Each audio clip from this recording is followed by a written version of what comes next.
Hey everybody, it's Dave Juno, the Meniere's Disease Warrior. How y'all doing? I'm doing okay. Yesterday was rough. We had some weather come in, so cold front's moving in, weather's changing. It's like 20 degrees out there today. Um, but yeah, yesterday was really rough for me. No vertigo, no vertigo.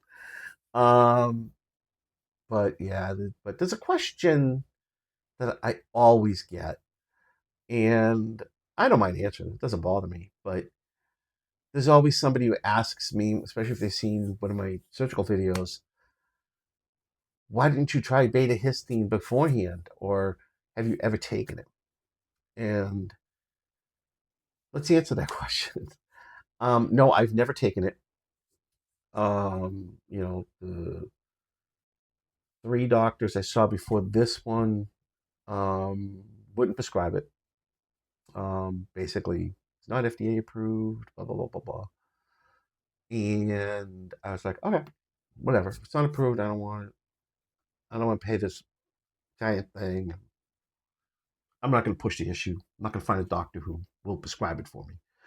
Um, and the second reason is that my body actually produces an abundance of histamine. So if I did take it, it would harm me more than it would help me. I would probably be getting hives. I would probably be, um, I could be, my throat could close. All these things that could happen. So it doesn't make sense. Like when I had these surgeries this year behind my ears, after the surgeries, my ears were like this, and there was big welts behind my ear, and that's from the surgery. And I've seen other people's surgeries. They've taken a picture the day after, and there's no welts. It's just a nice fine line and stitching and everything. Mine were literally welts. Like you couldn't even see the stitching. Okay, and my ears were like this for a couple of days, and then they would start going back because the lumps would go down. So that was the histamine rushing to rushing to those areas, thinking it needed to clean a wound or do whatever it does. The histamine does with wounds. And even if I cut myself, like if I cut myself here, you would see this big welt, you know. So yeah, I can't take it um, because it would really hurt me. So to answer that question, no, I've never taken it. But I would never tell somebody not to take it or not to try it. Um, it's probably a good thing. I mean, for a lot of people, it works, and people swear by it. But you got to remember, sometimes it doesn't work for everybody. It does do a good job, but not for everybody. And some people need to understand this that it doesn't work for everybody. Got a good rate so far, as from what I see, but who knows? Um, it doesn't work for everybody, and there are people out there like me who can't take it. Now, I didn't really. The doctors weren't telling me no, but by the time I saw this doctor who would prescribe it for me, then I started realizing I had to go to my doctor and I showed him a cut and he was like, "What, you got hives?" I'm like, "No, that's just a cut." And he's like, "Yeah, your body makes too much histamine. That's probably why you get hives once in a while." Because when I was a kid, I got hives all the time. Never figure out why I got them. I wasn't allergic to anything, even though my mother would tell people I was. I was allergic to chocolate. I was allergic to everything, but I wasn't allergic to anything.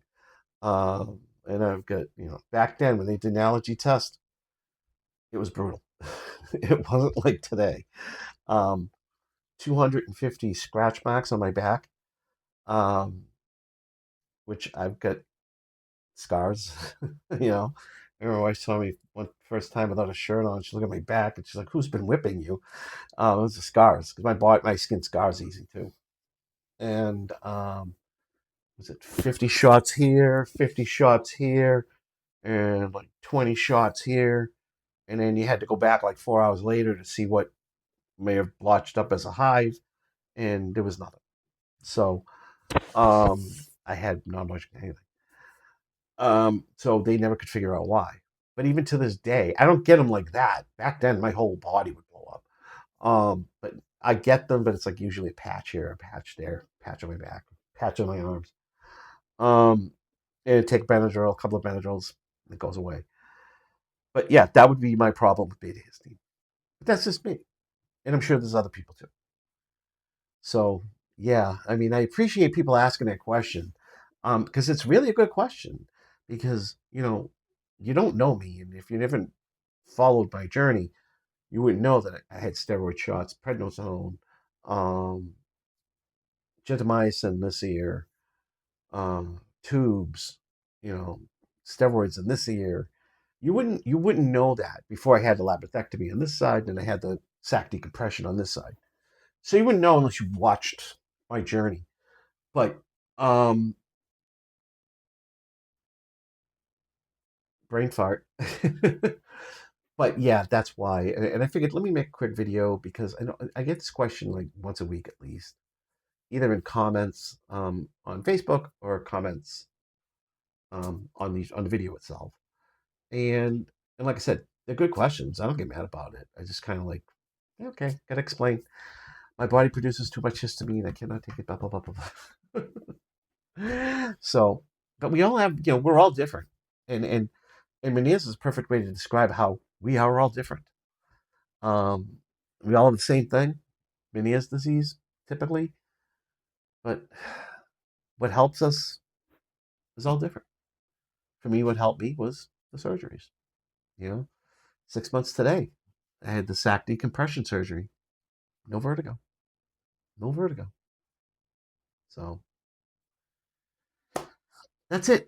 I'll talk to y'all later. Hope you have a great day.